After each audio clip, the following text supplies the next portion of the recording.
মনে রে কৃষি কাজে জানো না, এমন মানব জমিন রইল পচি, আবাদি করিলে ফলিত সোনা। ওরে মনে রে কৃষি কাজে জানো না।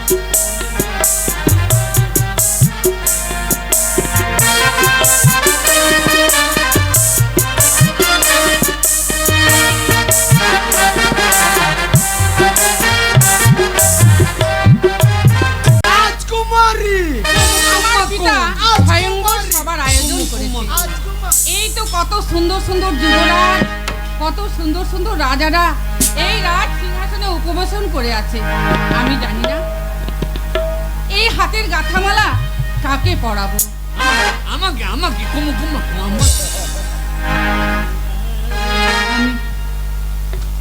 আমি জানি না মালাকা আর আমি যাতা কোথা গলে পড়াবো মন ভরা। আমি জানি না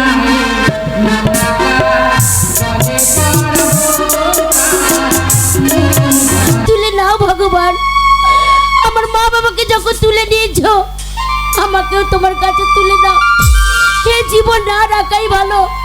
এত কষ্ট করে বাঁচার কোনো ইচ্ছা নেই, বাঁচার কোনো কি বলছিস তুই? তুই যদি আমাকে ছেড়ে চলে যাস, ওরে হতভাগী, আমাকে কে দাদা বলে ডাকবে? কিছু দাদা ওরে ওরে আমরা আজ কয়েকদিন কিছু খেতে পাইনি, কিন্তু বেঁচে আছি কিসের জন্য জানিস?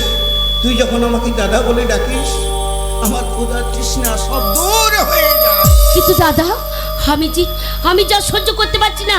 দাও দাদা, তুমি যে আমাকে বলে গেলে যে তোর জন্য আমি খাবার আনবো। দাও দাদা, আমার বড্ড আমি তোকে বলে গেছিলাম রে, প্রত্যেকটা বাড়ি বাড়ি গেলাম, চিৎকার করে বললাম, ওগো বাবুরা আমাকে একটা কাজ দিন। কাজের পরিবর্তে কি দিয়েছে জানিস? কি দিয়েছে দাদা? শত শত বুকের উপরে লাথি।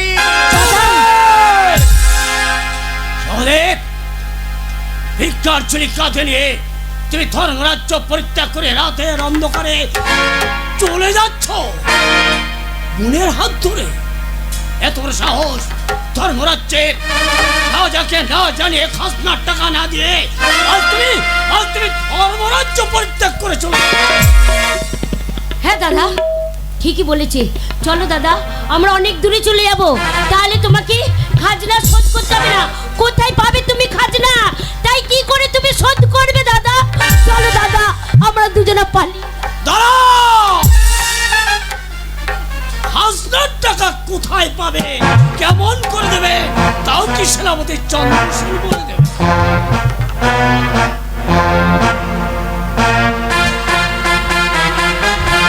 সেনাপতি চন্দ্রসেন চাকরিটা যে কে দিয়েছিল সেটাই ভাবছি আমি।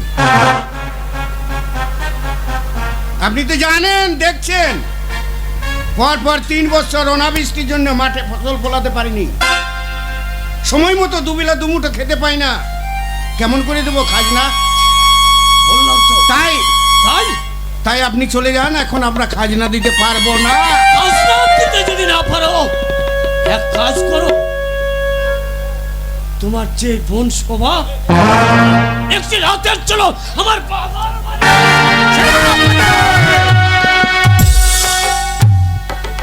সেনাপতি চন্দ্রসেন, এই কথাটা বলতে তোমার পায়ে থেকে মাটিটা কেঁপে উঠলো না? কেঁপে উঠবে? এই কথাটা বলতে তোমার জিভখানা কেঁপে উঠলো না? জীবনটা অস্ত হয়ে যাবে। সেনাপতি চন্দ্রসেন, চলে আজ যদি আমার জায়গায় আপনি হতেন আর আপনার জায়গায় আমি হতাম, তাহলে আমি যদি বলতাম একমাত্র বোনটাকে এক রাতের জন্য আমার বাড়িতে পাঠিয়ে দেবে,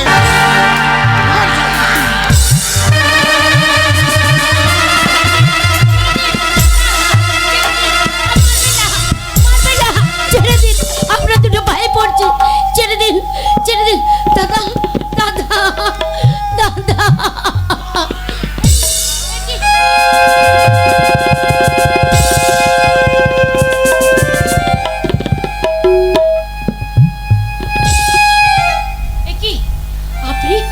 আপনি আমার দাদাকে মেরে হত্যা করে দিলেন, কেন বলতে পারবেন? আমরা গরিব বলে গরিব? আমাদের কি মান সম্মান নেই? না না, হ্যাঁ? তুমি গরিব আপনি- থাকবে না। আপনি আমার দাদাকে ওরম কথা কেন বললেন যে একটি রাতের জন্য তোমার বোনকে আমার বাগান বাড়িতে পাঠিয়ে দেবেন? আপনার চিন্তা কেটে উঠবে না। আর ওই কথা যদি আরেকবার উচ্চারণ করেন, আপনি সামনে আমি কথা দিচ্ছি জিভটা আপনার টেনে ছিঁড়ে নেবো।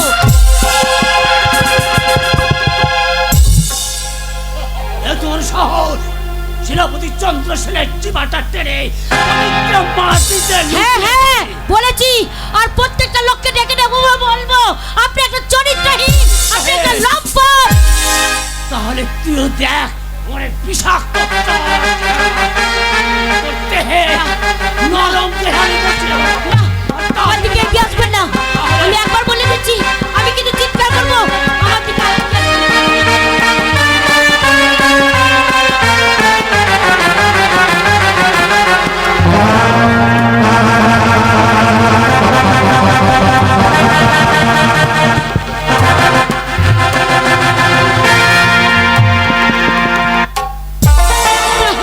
আমাকে ছেড়ে দিন, আমাকে ছেড়ে দিন। আমরা গরিব মানুষ, আমাদের ক্ষতি করবেন না।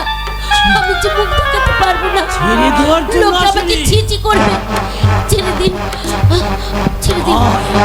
আপনাদেরকে পাই পড়ছি, এত বড় ক্ষতি করবেন না। শক্ত হাত।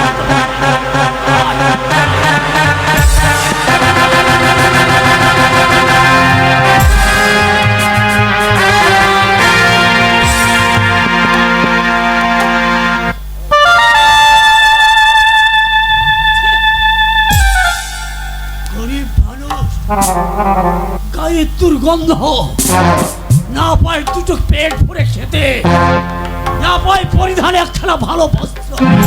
না, পরিধান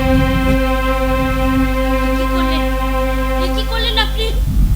কেন কেন আমার সর্বনাশ করলেন? আর তোমার আমি যে কাউকে মুখ দেখাতে পারবো না। ঠিকই বলেছি, আপনি আপনি একটা চরিত্রহীন, আপনি একটা লম্পট। আমি সবাইকে ডেকে ডেকে বলবো, ওগো তোমরা শুনে যাও, এই তো সেনাপতি চন্দ্রসেন একটা লম্পট, একটা চরিত্রহীন, দাদা!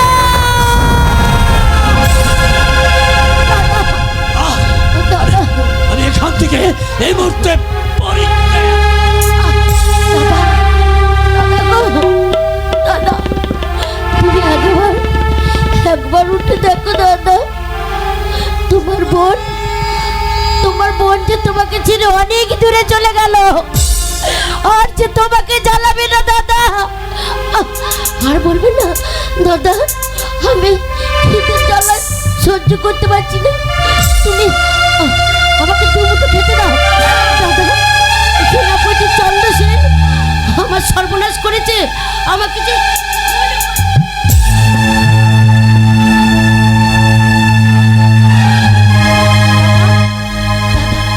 আমি আমি তোমাকে ছেড়ে অনেক দূরে চলে যাব দাদা।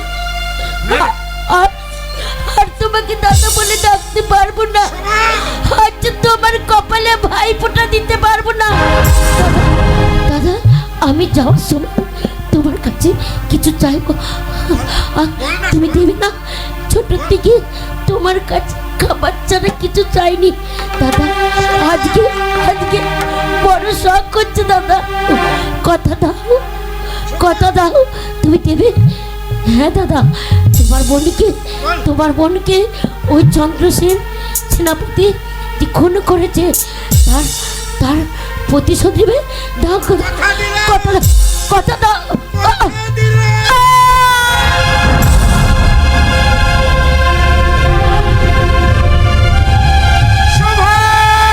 ওরে রাধা রে,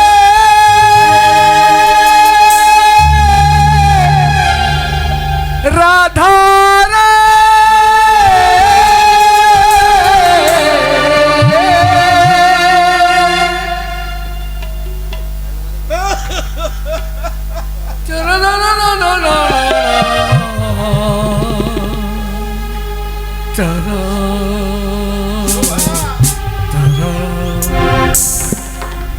রাধার মনে গোপন কথা হলো না বলা, রইল গাথা শোভা, একবার বসিয়া বিগলে কাঁদিছে শ্রীমতী, কহিবে না কথা মনের কথা। বসিয়া বিগলে কাঁদিছে শ্রীমতী, কহিবে না কথা মনের কথা। রাধার মনে গোপন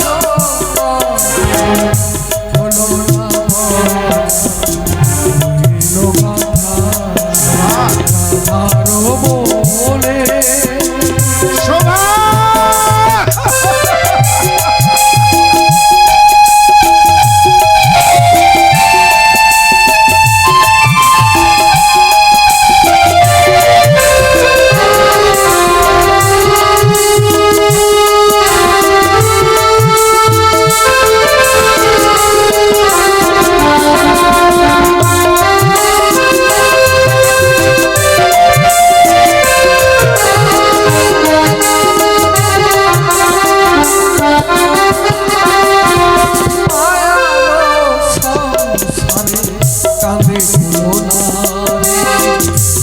বলে কোথায় ব্যথাহারি হবি মায়ার সংসার কবে দেখে বলে কোথায় ব্যথাহারি হবি তুলে না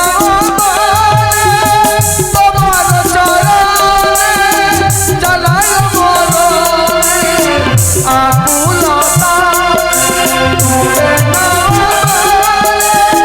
তোমার চরণে জ্বালায় মরণে আকুলতা।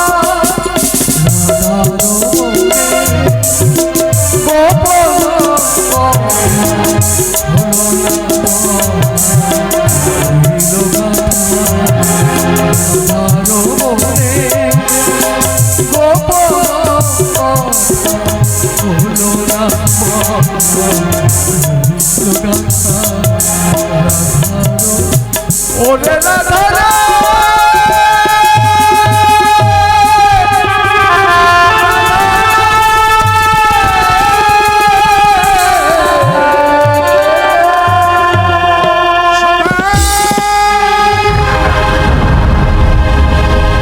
ছেড়ে যাস না রে বোন আমার। আমাকে তুই ছেড়ে যাস না। কে দাদা বলে ডাকবে, কে আমার মাথায় হাত বুলিয়ে ঘুম পাড়বে। যাস না রে। না!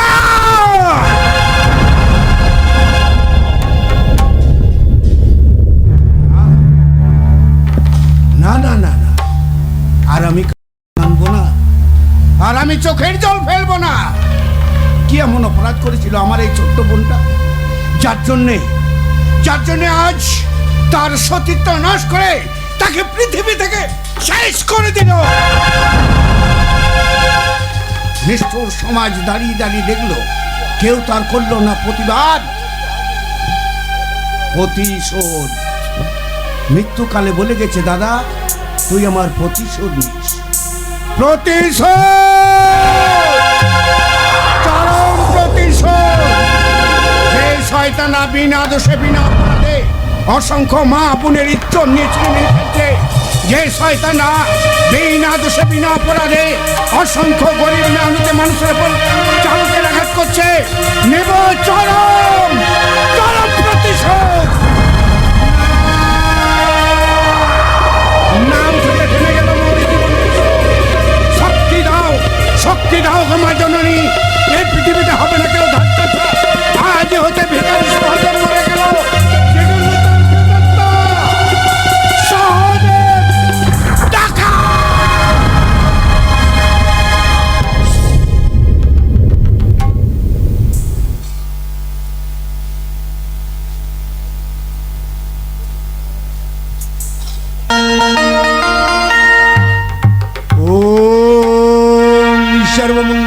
বলে শিবে সর্বাক্ষ সাধিতেম শরণ্যতরম ভক্ত গৌরী নারায়ণ নমস্তুতেম শ্রী বিনাশনং সত্যভূতে গুণাশ্রয়ী গুণাময়ী নারায়ণ নমস্তুতে।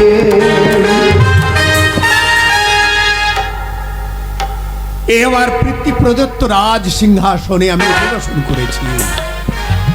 আমার জ্যেষ্ঠ পুত্র কাঞ্চন আজ অনেক বড় হয়েছে।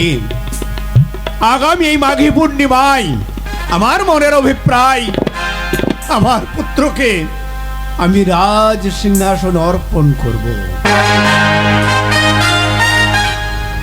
মহারাজ, এ কি রানী সবসময় শিবানী? কাঞ্চন কাঞ্চন কাঞ্চন কাঞ্চন ছাড়া আপনি আর পৃথিবীতে কাউকে দেখতে পান না।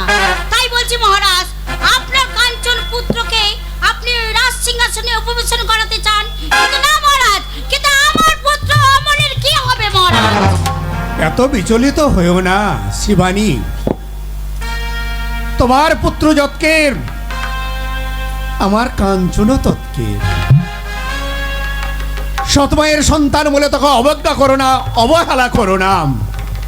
তাদের দুটি ভাইকে একই সঙ্গে মিলে মিশে এই রাজ সিংহাসনে উপবেশন করতে দাও।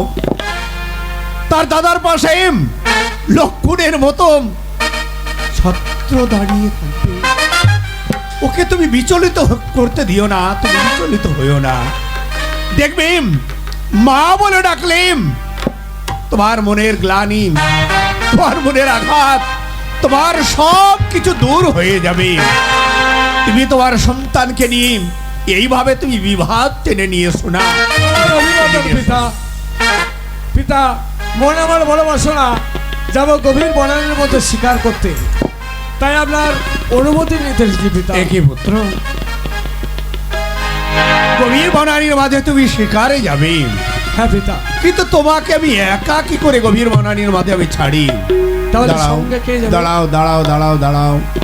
আছে আমার রাজ্যের বিশ্বস্ত কর্মচারী শিবাহশালার চন্দ্রসেনকে আমি। কে আছিস? চন্দ্রসেনকে বাড়িয়ে দে। রাম তব চরণে মহারাজ, আপনি আমায় স্মরণ করেছেন। আমি তোমায় স্মরণ করেছি। কেন, কিসের জন্য? আমার জ্যেষ্ঠ পুত্র যাবে গভীর বনানীর মাঝে মৃগ শিকার করতে। তার দেহরক্ষী হয়ে আপনি তার সঙ্গে সঙ্গে এ থাকবেন। তো আমার কথা মহারাজ। ধর্মরাজ্য পরিত্যাগ করে যাবে গভীর বনানীর মধ্যে মৃগ শিকার করতে। ভাই কাঞ্চন, তুমি তোমার পিতা মাতার কাছ থেকে আশীর্বাদ চেয়ে নিয়ে এসো, আমি তোমার শিকারের আয়োজন করব। তাই হোক চন্দ্রসেন, অশ্ব প্রস্তুত করো, আমি যাচ্ছি। পুত্র, আশীর্বাদ করেন গো পিতা, পুত্র, যাইব শিকারে। আশীর্বাদ করেন গো পিতা, যাইব শিকারে।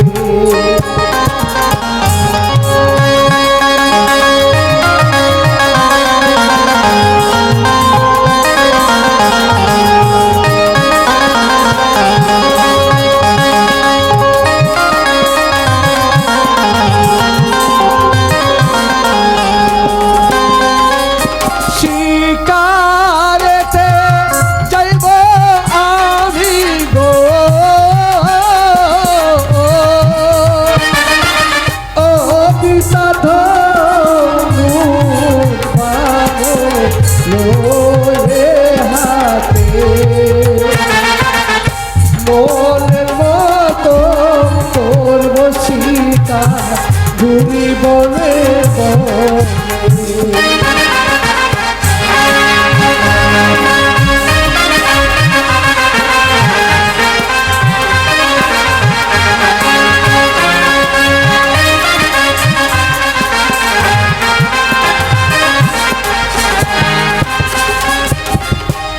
আশীর্বাদ করেন গো মাতা, যাইব শিকারে।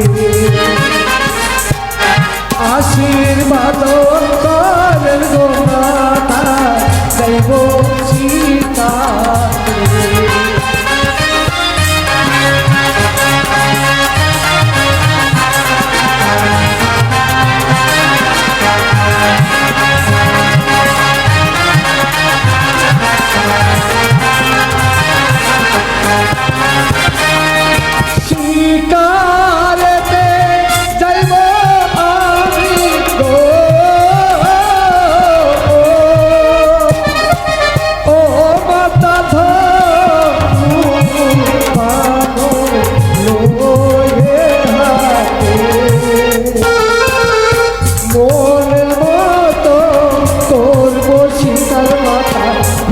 মনে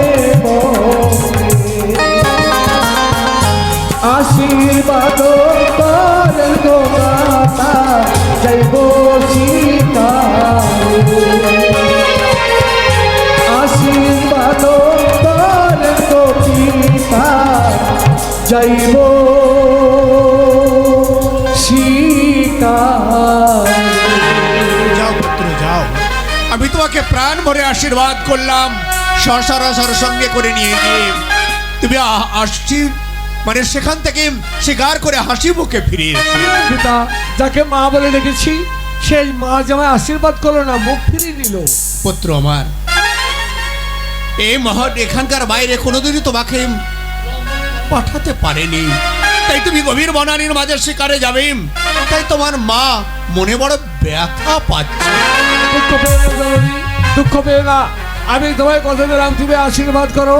তোমার আশীর্বাদ থেকে গভীর বনানীর মধ্যে গিয়ে সুন্দর শিকার করে আবার আমি ধর্মরাজ্যে ফিরে এসে তোমার মুখে হাসি ফুটিয়ে তুলব। হাসি পিতা। এসো পুত্র এসো। একই রানী শিবানী, আজ আমার একমাত্র পুত্র গভীর বনানীর মাঝে যাবে মৃগ শিকার করতে, শেষ পর্যন্ত তুমি আমার সন্তানকে তুমি আশীর্বাদও করলে না। কেন মহারাজ, আমার আশীর্বাদে আপনার পুত্র কি প্রয়োজন আছে? আপনি তো তাকে আশীর্বাদ করেছেন। বাহ বাহ বাবা, অতি চমৎকার। তুমি তার মা নয়, তোমার আশীর্বাদের কি প্রয়োজন নেই? থাক, তোমাকে আর ওইভাবে আমাকে গেতিয়ে কথা বলতে হবে না। সে আমার সন্তান, মৃগ শিকার করে ফিরে আসার পর আমি আমার পুত্রকে আগামী মাঘী পূর্ণিমায় আমার পিতৃ প্রদত্ত রাজ সিংহাসন তার উপরেই আমি অর্পণ করতে। আমি তা কিছুতে হতে দেব না মহারাজ, আমি তা কিছুতে হতে দেব না। এই রানী শিবানী যতদিন এই ধর্মরাজ্যের মধ্যে জীবিত থাকবে ততদিন পর্যন্ত আপনারা এই চেষ্টা করে থাকবে ওই নাস্তিকাদের উপবাস করতে দেব না। যেমন করেই হোক আমার গর্ভজাত সন্তান ওই পুত্র অমলকে এই রাজ সিংহাসনে আমি উপস্থাপন করব, তাহলে হবে আমার মনোবাসা পূর্ণ, রানী শিবানী হবে রাজমাতা।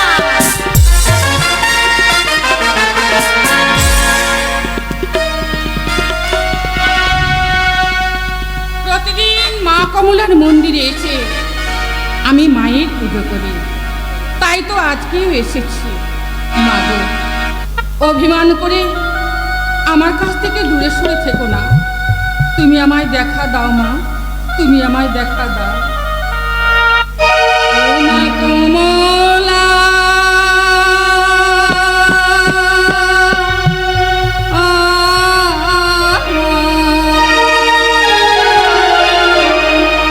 কোথায় আছো মা গো? আড়ালে গো শিয়া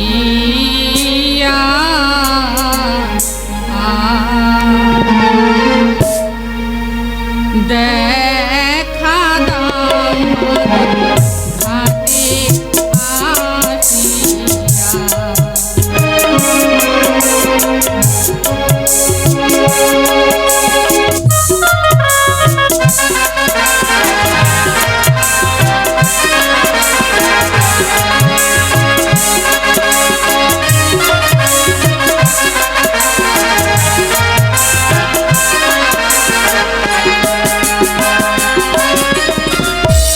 ও মা কমলা,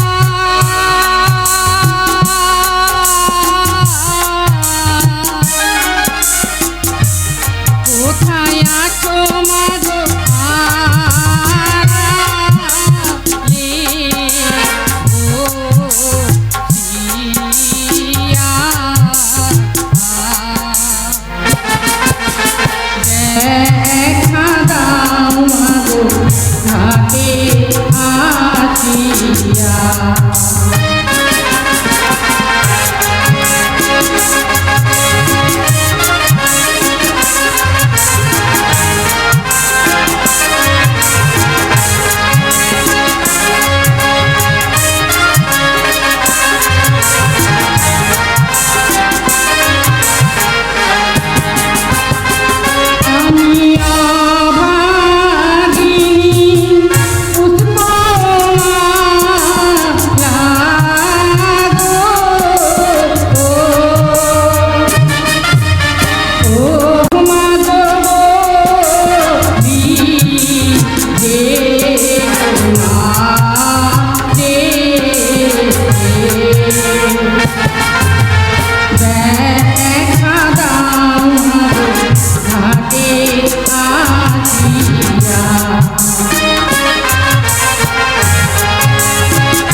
কি চাস মা? মাগো, আমার ডাকে সন্তুষ্ট হয়ে তুমি আমায় দর্শন দিয়েছ মাগো। জানো মা, আমি তোমায় কেন স্মরণ করেছি? কেন মা? মাগো, আমি তোমায় কেন স্মরণ করেছি জানো? আমার পিতা আগামী কল্য স্বয়ংবর সভার আয়োজন করেছে। তাই সেই স্বয়ংবর সভায় কাকে আমি আমার স্বামীত্বে বরণ করব, আমি যে বড় বিপাকে পড়েছি। তাই আমি তোমার কাছে জানতে চাই, বলো মা বলো, আগামীকাল আমার পিতার যে স্বয়ংবর সভা, সেখানে কার গলায় মালা দিয়ে আমি তাকে স্বামীত্বে বরণ করব? শোন পুষ্প, তুই ওই নদীর ঘাটে যখন যাবি, তুই সর্বপ্রথম যে পুরুষকে দেখতে পাবি, ওই বড় মাল্লা তার গলে তুই গ্রহণ করবি। মা, বেশ মা, তাই হবে। তুমি যা বলেছ তা আমি অক্ষরে অক্ষরে পালন করব। তুমি তুমি আমার প্রণাম গ্রহণ করো না। না, আর এক মুহূর্ত বিলম্ব নয়। মা মা আমার ডাকে সন্তুষ্ট হয়ে আমায় বলেছেন, আগামী কল্য প্রত্যুষে ওই নদীর ঘাটে যে পুরুষের সঙ্গে সর্বপ্রথম আমার সাক্ষাৎ হবে, তার গলায় আমার হাতের এই গাঁথা মালা পরিয়ে দিয়ে তাকে আমি স্বামীত্বে বরণ করে নিই।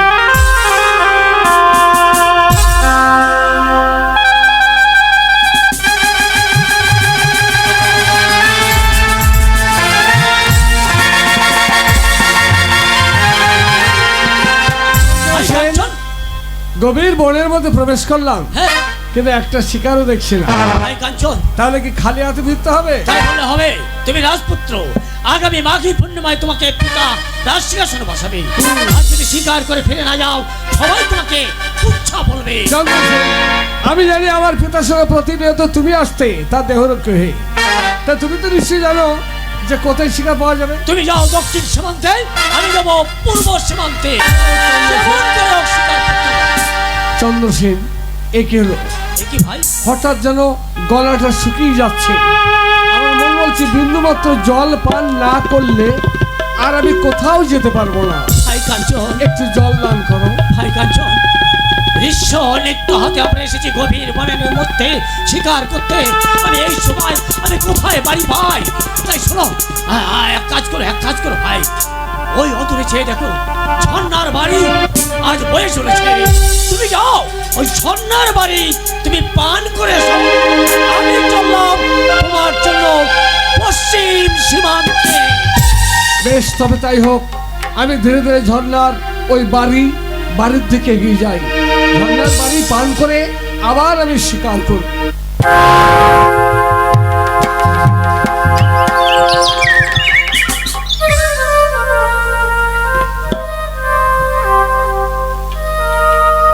বাহ, কি সুন্দর নদী! এই নদীর জল কুলুকুলু কানে বয়ে যায়। আর ওই গাছে পাখিগুলো ওই ডালে বসে পিউ কাহা বলে যাচ্ছে। বলে, বনের পাখি রে, তোরা কোথায় থেকে আসিস আর কোথায় উড়ে চলে যাস? তোরা বল না রে একবার। তোদের ওই গান শুনতে আমার খুব ভালো লাগছে।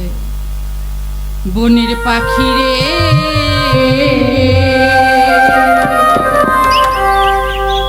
কি গান শোনাই রে পাখি আমার কর্ণেতে, কি গান শোনাই রে পাখি আমার কর্ণেতে।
দাঁড়াও, চলে যেও না, চলে যেও না। এই গভীর বনানীর মধ্যে শিকার করতে এসে বড় বিপদে পড়েছি, তাই তোমার কাছে বলছি। না না, ও গো সুন্দরী,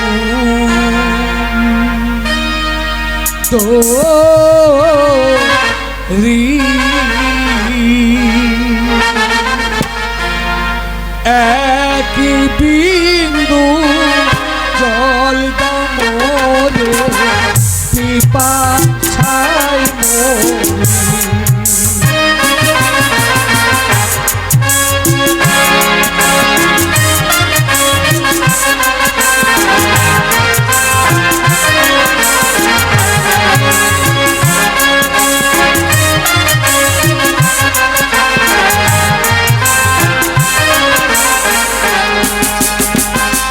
ও গো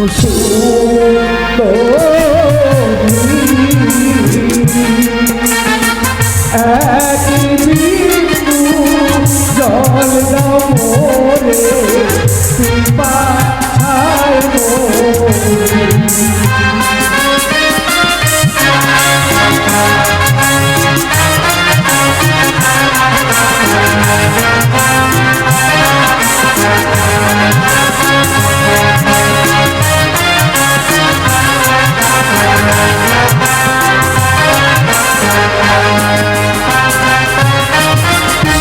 পিপাসাতে বড়ই কাতর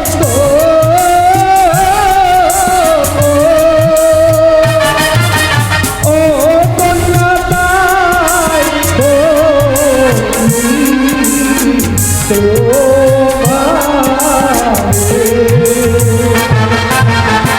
দয়া করে ও সুন্দরী, জল দাও মোরে।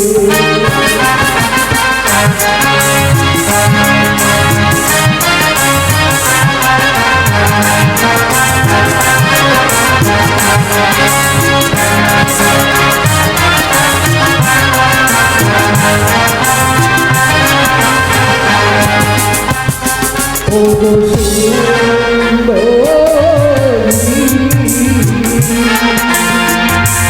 এক বিন্দু জল দাও মোরে, পিপাসায় মরি।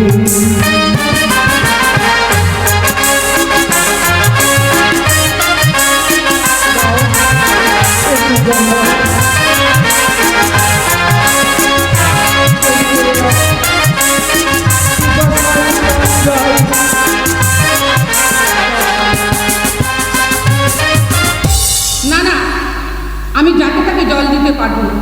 তোমাকে চিনি না, জানি না, আর তুমি আমার কাছে জল চাইছো, আর আমি তোমাকে জল দিয়ে দেবো? তাহলে পরিচয় আমি দিচ্ছি, জানো কে আমি? ধর্ম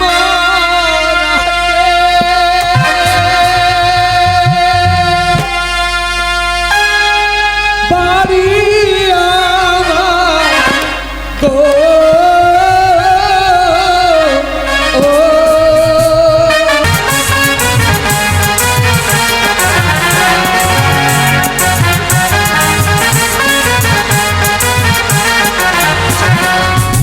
তুমি থেকো আমার পদতলে গো, কন্যা এসো হৃদয় মাঝে।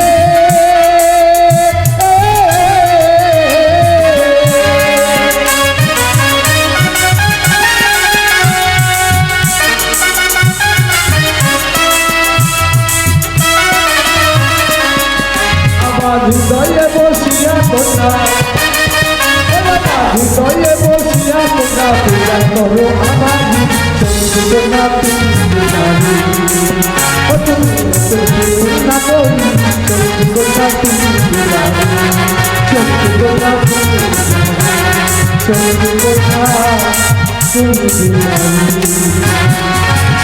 রাজকন্যা মালা যখন দিয়েছ তখন আর দেরি নয়, চলো আমি তোমাকে সঙ্গে করে আমার ধর্মরাজ্যে নিয়ে।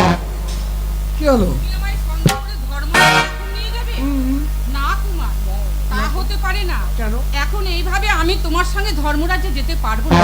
কেন রাজকন্যা? তবে তোমাকে একটা কথা বলি শুনো, আমার পিতা আগামীকাল স্বয়ংবর সভার আয়োজন করেছে। তোমার স্বয়ংবর সভা? হ্যাঁ, তুমি সেই স্বয়ংবর সভায় যেও। সেখানে গিয়ে আমি তোমার গলায় মালা পরিয়ে আমার স্বামীত্বে বরণ করে নেব। ঠিকই বলেছো রাজকন্যা, এই বিবাহ আমাদের কেউ মেনে নেবে না। তাই কথা দিলাম তোমার পিতা তোমার জন্য আগামীকাল যে স্বয়ংবর সভার আয়োজন করেছে আমি সেখানে যাব। সকলের সাক্ষাতে তুমি আমাকে বরমাল্য দেবে, আর সকলের সাক্ষাতে তোমাকে স্ত্রীর মর্যাদা দিয়ে আমি সঙ্গে করে ধর্ম আয়োজনে যাব। তাহলে এখন আমি আসি কুমার। দাঁড়াও রাজকন্যা, তোমার সঙ্গে আমার শর্ত আছে। বলো। আমি সেখানে ছদ্মবেশে যাব। যদি চিনতে পারো মালা দিতে পারো তাহলে জানবো তুমি সতী কন্যা। শোনো কুমার, তুমি যে কোনো ছদ্মবেশেই যাও না কেন, আমি তোমাকে ঠিক চিনে নেব। তোমার কোনো চিন্তা নেই, আমি তোমায় ঠিক চিনে নিয়ে আমার স্বামীত্বে বরণ করে নেব। তাহলে আমি এখন আসি।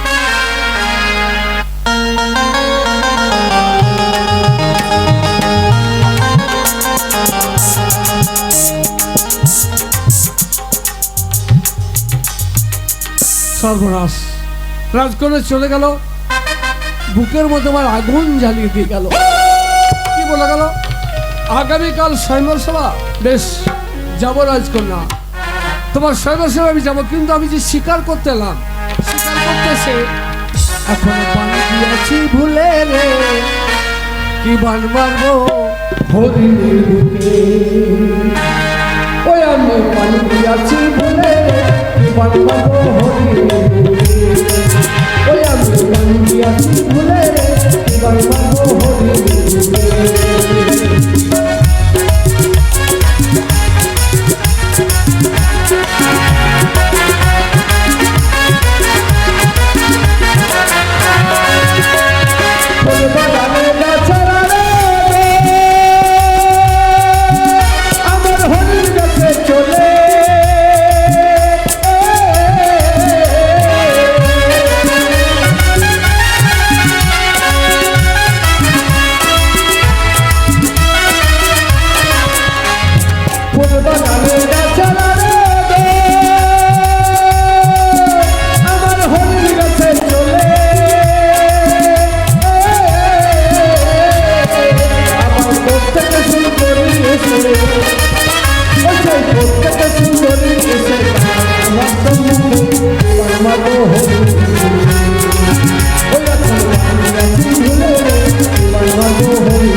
দেখি তোমার গলায় টাটকা বনফুলের মালা। তাহলে বলি শোনো, তুমি আমাকে বলেছিলে না জলপান করতে যাও ওই পাহাড়ের ঝর্ণার ওখানে?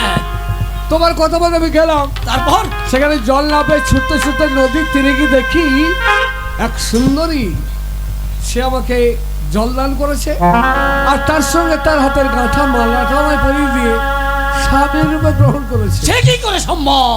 যুবরাজ কাঞ্চন, আগামী মাঘী পূর্ণিমায় তোমার এই পিতার মনোআশা পূর্ণ করবে না তুমি? হ্যাঁ করবো, কিন্তু বিবাহ তো আমাদের শেষ হয়নি। রাজকন্যা আমাকে আমন্ত্রণ জানিয়েছে তার স্বয়ংবর সভায়। স্বয়ংবর? সেই স্বয়ংবর সভায় আমি যাব।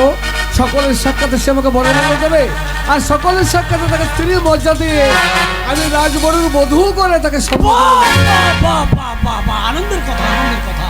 তুমিও রাজপুত্র, সেও রাজকন্যা, আর বিলম্ব নয়, চলো এই মুহূর্তে সেই